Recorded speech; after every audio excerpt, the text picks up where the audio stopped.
மத்திய நிலக்கரி சுரங்கத்துறை அமைச்சர் கிஷன் ரெட்டியை தமிழகத்தின் மதுரை மாவட்டத்தைச் சேர்ந்த குழுவினர் டெல்லியில் உள்ள அவரது அலுவலகத்தில் சந்தித்தனர். நாயக்கர்பட்டி டங்ஸ்டன் கனிம தொகுதியில் அரிட்டாப்பட்டி பல்லுயிர் பாரம்பரிய தலமும் பல கலாச்சார பாரம்பரிய தலங்களும் உள்ளன என்று மத்திய அமைச்சரிடம் அவர்கள் தெரிவித்தனர். சுரங்க அமைச்சகம் 2024 டிசம்பர் 24 தேதியிட்ட ஒரு செய்திக்குறிப்பில் டங்ஸ்டன் தொகுதி ஏல நடைமுறைக்கு பிறகு அப்பகுதியில் பல்லுயிர் பாரம்பரிய தலம் உள்ளது என்ற அடிப்படையில் ஏலத்துக்கு எதிராக கருத்துக்கள் பெறப்பட்டுள்ளன என்று கூறியிருந்தது. இந்நிலையில் இப்போது நடந்த சந்திப்பின் போது நாயக்கர்பட்டி டங்ஸ்டன் தொகுதி ஏலத்தை ரத்து செய்யுமாறு அப்பகுதி மக்கள் சார்பில் மத்திய அமைச்சரிடம் அந்த குழுவினர் கோரிக்கை விடுத்தனர்.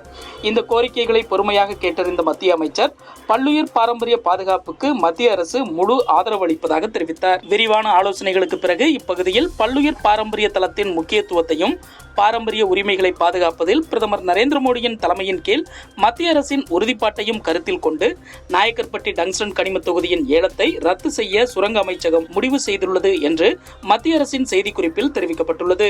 முன்னதாக இந்த திட்டத்துக்கு எதிராக மதுரை, அரிட்டாப்பட்டி உள்ளிட்ட கிராமங்களைச் சேர்ந்த ஆயிரக்கணக்கான மக்கள் தொடர் போராட்டங்களில் ஈடுபட்டு வந்தது குறிப்பிடத்தக்கது. அமெரிக்காவில் சட்டவிரோதமாக குடியிருக்கும் மக்களில் இந்தியர்கள் இருந்தால் அவர்கள் இந்தியர்கள்தான் என்பது உறுதியானால் அவர்களுக்காக இந்தியாவின் கதவுகள் எப்போதும் திறந்திருக்கிறது.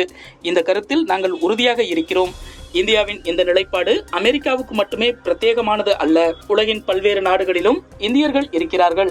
எந்த நாடாக இருந்தாலும் அங்கே சட்டவிரோத குடியேற்றம் என்பது பல்வேறு சிக்கல்களுக்கு வழிவகுக்கக்கூடியது.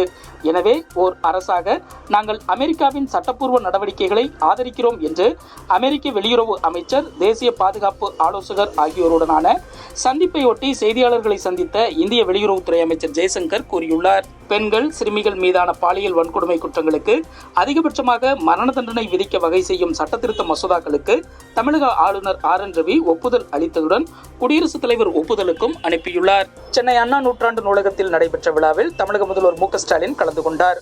தொல்லியல் துறை சார்பில் தயாரிக்கப்பட்ட இரும்பின் தொன்மை நூலை முதல்வர் வெளியிட்டு பேசுகையில் 5300 ஆண்டுகளுக்கு முன்பே உருக்கு இரும்பு தொழில்நுட்பம் தமிழ் நிலத்தில் அறிமுகமாகிவிட்டது. இப்போது தமிழகத்தில் மேற்கொள்ளப்பட்ட அகழாய்வுகள் மூலம் அண்மையில் கிடைக்கப்பெற்ற காலக்கணக்கீடுகள் இரும்பு அறிமுகமான காலத்தை கிமு 4000 ஆண்டின் முற்பகுதிக்கு கொண்டு சென்றிருக்கிறது. தென்னிந்தியாவில் குறிப்பாக தமிழகத்தில் 5300 ஆண்டுகளுக்கு முன்பே இரும்பு அறிமுகமாயிருக்கும் என்று உறுதியாக கூறலாம். இதை ஆய்வு முடிவுகளாகவே நான் அறிவிக்கிறேன். தமிழ் நிலப்பரப்பில் இருந்துதான் இரும்பின் காலம் தொடங்கியது என்று தமிழக முதல்வர் மு க ஸ்டாலின் கூறியுள்ளார். வயநாடு நிலச்சரிவால் பாதிக்கப்பட்டவர்களின் மறுவாழ்வுக்கென மத்திய அரசு இதுவரை எந்த உதவியும் வழங்கவில்லை என்று கேரள முதல்வர் பினராயி விஜயன் குற்றம் சாட்டியுள்ளார். தமிழகத்தில் ரெய்டு நடத்திதான் கூட்டணி அமைக்க வேண்டும் என்ற எந்த அவசியமும் பாஜகவுக்கு இல்லை. எதிர்க்கட்சித் தலைவர் பழனிசாமியிடம் நேரடியாக பேசினாலே கூட்டணி அமைந்துவிடும் என்று தமிழக சட்டப்பேரவை பாஜக குழு தலைவர் நயினார் நாகேந்திரன் MLA கூறியுள்ளார். தெலங்கானாவில் மனைவியை கொலை செய்து அவரது உடலை துண்டு துண்டாக வெட்டி அந்த உடல் பாகங்களை குக்கரில் வேக வைத்து பின்னர் ஏரியில் வீசி அப்புறப்படுத்தியவரின் வாக்குமூலம் நாடு முழுவதும் அதிர்ச்சியை ஏற்படுத்தியுள்ளது. அமெரிக்காவின் லாஸ் ஏஞ்சல்ஸ் நகரில் மீண்டும் காட்டுத்தீ பரவ தொடங்கியுள்ள நிலையில் முன்னெச்சரிக்கை நடவடிக்கையாக அங்கிருந்து 30,000க்கும் அதிகமான மக்கள் பாதுகாப்பான இடங்களுக்கு இடம்பெயரும்படி அறிவுறுத்தப்பட்டுள்ளனர். இப்போது மூண்டுள்ள காட்டுத்தீ 21 சதுர கிலோமீட்டர் அளவில் எரிந்து வருகிறது.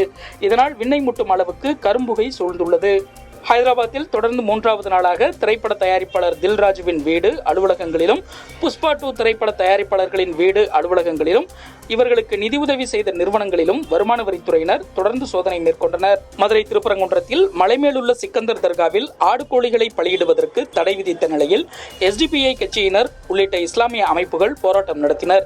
இஸ்லாமியர்களுக்கு எதிராக இந்து முன்னணி அமைப்பினரும் அங்கு பேரணி நடத்தினர்.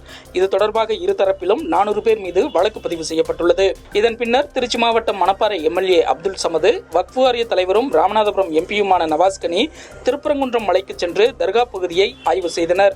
நவாஸ் கனியுடன் மலைக்கு சென்ற சிலர் மலையேறும் படிக்கட்டில் அமர்ந்து பிரியாணி சாப்பிட்டது சமூக வலைதளங்களில் வைரலாகி சர்ச்சையை ஏற்படுத்தியது. இந்நிலையில் திட்டமிட்டு திருப்பரங்குன்றம் முதல் படை வீட்டில் மதக்கலவரத்தை தூண்ட முயற்சிக்கும் இஸ்லாமிய அமைப்புகளை கண்டித்தும் தமிழக அரசு இஸ்லாமிய அமைப்புகளின் சதியை முறியடிக்க வலியுறுத்தியும் மக்களை திரட்டி மிகப்பெரிய போராட்டத்தை பிப்ரவரி 4ஆம் தேதி நடத்த உள்ளதாக இந்து முன்னணி அமைப்பின் மாநில தலைவர் காடேஸ்வரா சுப்பிரமணியம் கூறியுள்ளார். இதனிடையே திருப்பரங்குன்றம் வந்த பாஜக மூத்த தலைவர் H. ராஜா மக்களவை உறுப்பினருடன் சென்றவர்கள் மலைக்கோயிலுக்கு செல்லும் படிக்கட்டில் வைத்து பிரியாணி சாப்பிட்டுள்ளனர். இதன் மூலம் இந்துக்களுடன் அவர்கள் மோத திட்டமிடுகின்றனரா என்று சந்தேகம் எழுகிறது. சிக்கந்தர் மலை என கூறி திருப்பரங்குன்றம் கந்தர் மலைக்கு நவாஸ்கனி எம்பி மதவெறி நோக்கத்துடன் வந்துள்ளார். அவர் மீது வழக்கு பதிவு செய்வது மட்டும் போதாது, கைது செய்யப்பட வேண்டும். மாநில அரசு பாரபட்சம் காட்டாமல் கடும் நடவடிக்கை எடுக்க வேண்டும் என்று அவர் கூறியுள்ளார்.